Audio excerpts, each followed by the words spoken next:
Sono numeri in equilibrio con quelli dello scorso anno scolastico, quelli delle iscrizioni alle prime classi degli istituti statali del Veneto per il 2026-2027. I dati forniti dall'ufficio scolastico regionale registrano 107.668 iscrizioni, con una flessione di 328 unità rispetto all'anno precedente, 31.401 i bimbi iscritti al primo anno della primaria contro i 31.535 del 2025 e poi 38.023 alla prima media, 38.244 alla prima superiore.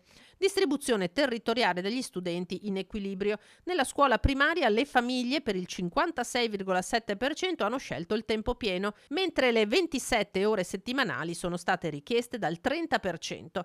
Quanto alle medie, la richiesta è invece di 30 ore per il 93% dei ragazzi. Licei in testa alle preferenze alle superiori, 44,68%, netta prevalenza dello scientifico, seguito da scienze umane, linguistico, artistico, con il classico fermo al 2,9%. 19 le richieste per il liceo Made in Italy, mentre il Veneto svetta in Italia per le iscrizioni agli istituti tecnici, quasi 15.000, il 39,1% del totale, superiore anche al Friuli Venezia Giulia, Lombardia e Piemonte, con l'indirizzo tecnologico che supera quello economico. In ripresa anche gli istituti professionali, il 16,1% degli studenti ha scelto questa strada, con un incremento delle iscrizioni rispetto al 2025 quasi del 2%.